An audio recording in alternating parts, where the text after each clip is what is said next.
Hello my learner, good evening, welcome to the class.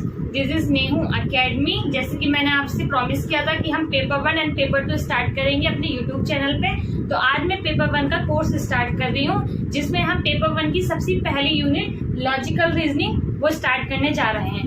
तो आज की इस क्लास में हम लॉजिकल यूनिट का एक इम्पॉर्टेंट टॉपिक जिसे बोलते हैं आर्ग्यूमेंट वो स्टार्ट करेंगे। सो आइए स्टार्ट करते हैं। आर्ग्यूमेंट, आप लोग लॉजिकल रीजनिंग का जब सिलेबस देखोगे तो उसमें सबसे पहले लिखा हुआ है आर्ग्यूमेंट का स्ट्रक्चर। एग्जाम में पूछा जाता है कि आर्ग्यूमेंट का क्या स्ट्रक्चर है। सो आज की क्लास में हम डिस्कस करेंगे आर्ग्यूमेंट के स्ट्रक्चर के बारे में। सो आर्ग्यूमेंट का स्ट्रक्चर समझने से पहले हमें पता होना चाहिए कि आर्ग्यूमेंट क्या होता है। आर्ग्यूमेंट का मतलब होता है किसी दूसरे पर्सन को कन्विंस करना, टू कन्विंस समवन। जब हम अपना पॉइंट ऑफ व्यू किसी दूसरे पर्सन के सामने रखते हैं और उस पर्सन को अपने इस पॉइंट ऑफ व्यू पे हम क्या करते हैं, कन्विंस करते हैं, तो उसे बोलते हैं आर्ग्यूमेंट। अब आता है आर्ग्यूमेंट का स्ट्रक्चर कि आर्ग्यूमेंट का स्ट्रक्चर क्या होता है, आर्ग्यूमेंट की फॉर्म क्या होती है। तो आर्ग्यूमेंट में एक होता है प्रमाइस 1, दूसरा होता है प्रमाइस 2 और एक होता है कंक्लूजन। तो इन तीनों को मिला के क्या बनता है, आर्ग्यूमेंट बनता है। जैसे कि मैं प्रमाइस 1 लिख दूं, all A are B. Premise 2 लिख दूं, ऑल बी आर सी। और मैं कंक्लूजन निकाल दूं, ऑल ए आर सी। तो प्रमाइस 1, प्रमाइस 2 और कंक्लूजन, इसको मिला के क्या बनेगा, आर्ग्यूमेंट बनेगा।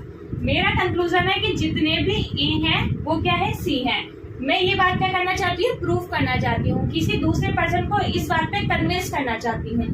तो अपने कंक्लूजन को प्रूफ करने के लिए मैं प्रमाइस देती हूँ। मैंने उनसे बोला कि जितने भी ए हैं वो बी हैं और जितने भी बी हैं वो सी हैं, इसलिए जितने भी ए हैं वो सी हैं। तो जब हम अपने कंक्लूजन को प्रूफ करना चाहते हैं तो उसके लिए हम कुछ प्रमाइस देते हैं। तो ये जो प्रमाइस होती हैं वो कंक्लूजन के लिए क्या बनती है, बेस बनती है। और जो हमारा कंक्लूजन होता है वो प्रमाइस के ऊपर डिपेंड होता है। तो इन तीनों चीजों से मिला के हमारा आर्ग्यूमेंट बनता है। जो इसका फर्स्ट पार्ट है जिसे हम क्या बोलते हैं, प्रमाइस। प्रमाइस के कुछ डिफरेंट नेम होते हैं जो एग्जाम में पूछे जाते हैं, जैसे कि रीजन। प्रमाइस को हम रीजन भी बोलते हैं, कॉज भी बोलते हैं, प्रपोजिशन भी बोलते हैं, स्टेटमेंट भी बोलते हैं एंड असर्शन भी बोलते हैं। असर्शन तो एग्जाम में कुछ भी लिख के आ जाएगा, premise, proposition, statement, assertion, reason, cause.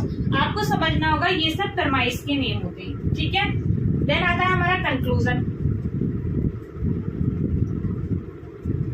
Conclusion को हम क्लेम भी बोलते हैं एंड इन्फ्रेंस भी बोलते हैं, ठीक है। तो ये दो नाम कंक्लूजन के होते हैं। कुछ भी लिख के आ जाएगा एग्जाम में, आपको समझना पड़ेगा ये कंक्लूजन है।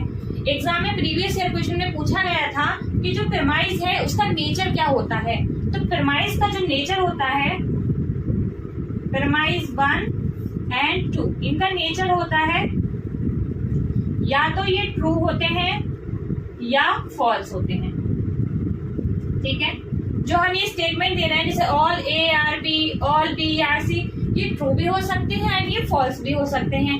बट अज्यूम, जब हम क्वेश्चन सॉल्व करते हैं तो इनको अज्यूम हमें हमेशा ट्रू करना है, ठीक है।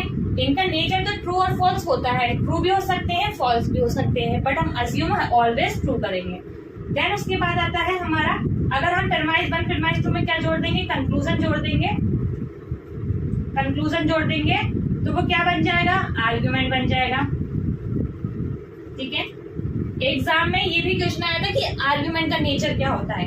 तो आर्ग्यूमेंट का नेचर होता है,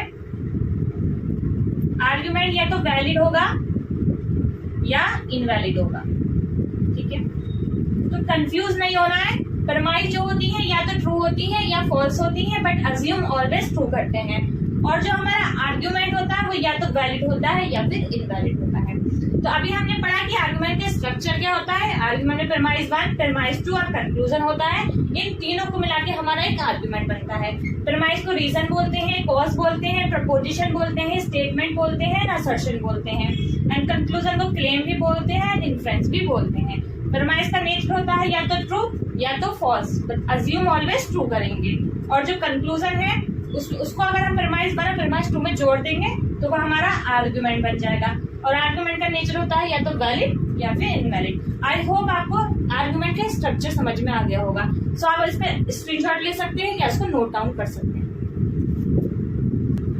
सो आज की क्लास में हम इतना ही करते हैं कि आर्गुमेंट का स्ट्रक्चर क्या होता है। अब हमें पढ़ना है आर्गुमेंट की फॉर्म्स। तो नेक्स्ट क्लास में हम पढ़ेंगे आर्गुमेंट्स की फॉर्म के बारे में। Thank you. अगर आपको मेरी वीडियो पसंद आए तो इसे लाइक एंड सब्सक्राइब कीजिएगा। Thank you very much.